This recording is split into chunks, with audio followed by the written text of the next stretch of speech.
Memasuki ruang pertemuan, Yusuf berjalan gagah dengan jas hitam yang melekat di tubuhnya yang kekar, ditemani dengan sekretaris barunya di belakangnya.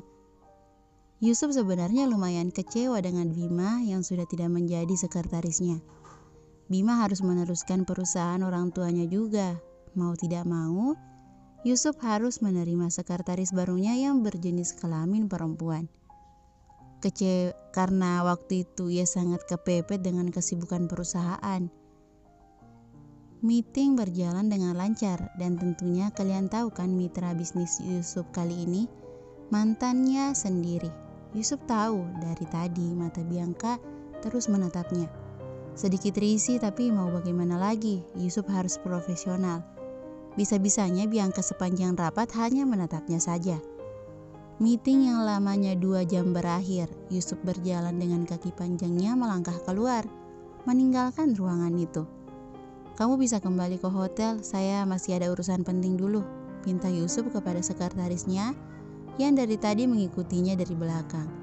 Mengangguk singkat, "Baik Pak, saya permisi," dan meninggalkan Yusuf. Bianca yang melihat Yusuf sendirian langsung menghampirinya. "Hai Ril, yuk aku mau ajak kamu jalan-jalan," ajak Bianca tak melewatkan kesempatan. Bianca tak lagi butuh basa-basi untuk melunakkan Yusuf. Yusuf mengernyit sinis, tatapan yang dingin seakan menebus sampai ke hati Bianca. "Ayo Ril, keburu siang, kamu tahu kan aku gak tahan udara panas." Mungkin urat malu Bianca sudah putus. Ia tidak menghiraukan Yusuf yang menatapnya tajam. Bianca tidak boleh menyanyiakan 2 minggu di sini hanya dengan Yusuf. "Aku sibuk," singkat Yusuf malas basa-basi. "Kamu gak bisa dong lupain perjanjian kita kemarin," balas Bianca yang sudah menahan emosi dengan tingkah Yusuf. "Perjanjian itu atas sepakat 2 orang, dan saya tidak menyetujui itu." Yusuf melangkah pergi, sebelum ucapan Bianca menghentikannya. "Kalau itu maumu, it's okay. Aku akan kasih tahu istri kamu," ancam Bianca. Yusuf mengepalkan kedua tangannya menahan emosi.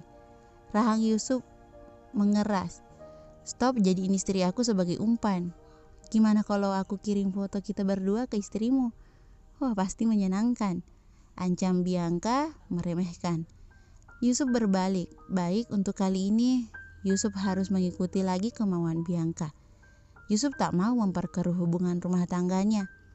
"Kemana?" Bianca tersenyum puas. "Kena kamu," batin Bianca. Bianca tentu tahu Yusuf sudah kalah telak. "Gimana kalau kita flashback ke patung ikonik?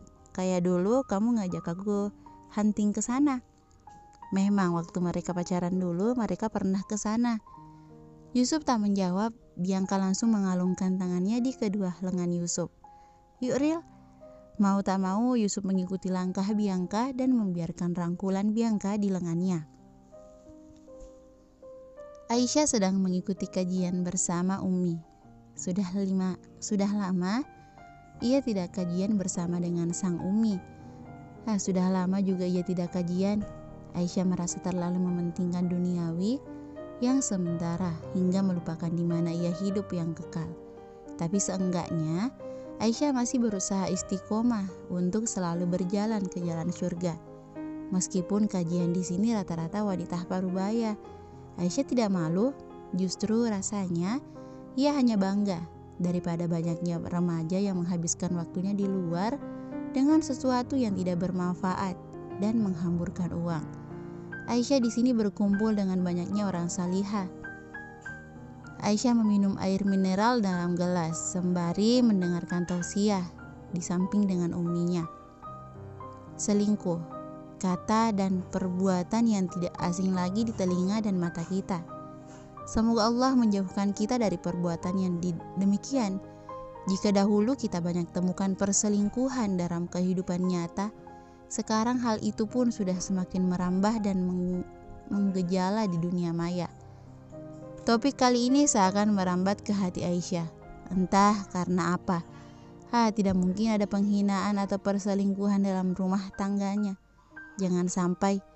Tapi mengingat Aisyah yang akhir-akhir ini merasa sensitif dengan siapa wanita yang berada di dekat suaminya. Ia yang tak sengaja melihat di mall, entah itu benar Yusuf atau tidak, dan lipstik yang ada di saku Yusuf. Kenapa terasa menakutkan untuk dirinya? Tidak. Hilangkan semua pikiran jelek yang berputar di kepalanya. Yusuf itu setia, Yusuf tidak mungkin seperti itu. Lagian Aisyah sangat tahu bahwa Yusuf sangat mencintainya. Mana mungkin Yusuf setega itu padanya? Aisyah tertawa, tepatnya tertawa dengan pikiran jeleknya. Dunia maya dan serba-serbinya memang benar-benar ibarat pedang bermata dua bagi para penggunanya. Kita sedang tidak menyalahkan perkembangan teknologi yang maju demikian pesatnya. Namun kita sedang membicarakan keterkaitan teknologi yang dapat menjadi pintu gerbang untuk membuka posibilitas yang lebih besar pada pengguna dunia maya. Jika mereka kurang bijak dan tepat dalam menggunakannya. Memang dunia maya itu banyak buruknya. Tapi jika kita bisa menggunakannya, kita tidak akan tenggelam dalam keburukan sosial media.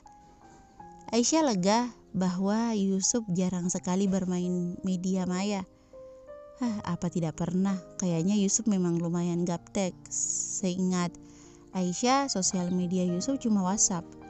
Itu saja, Yusuf hanya menyimpan nomor yang benar-benar dekat. Jaga juga email untuk kepentingan dalam bekerja. Sudah cuman itu.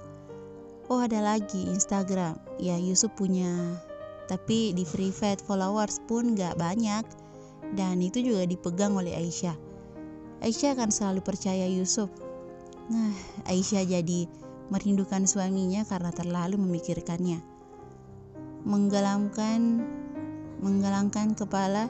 Menggelengkan kepala, sekilas mengusir pikiran dalam otaknya yang rasanya tidak fokus ke tujuannya sekarang. Aisyah mendengarkan kajian lagi dengan hikmat. Dari Abu Sa'id radhiyallahu anhu, Rasulullah shallallahu alaihi wasallam bersabda, yang artinya, di hari kiamat kelak, setiap pengkhianat akan membawa bendera yang dikibarkannya tinggi-tinggi sesuai dengan pengkhianatannya. Ketahuilah, tak ada pengkhianatan yang lebih besar daripada pengkhianatan seorang pengusaha terhadap rakyatnya. Hadis riwayat Muslim. Bersambung.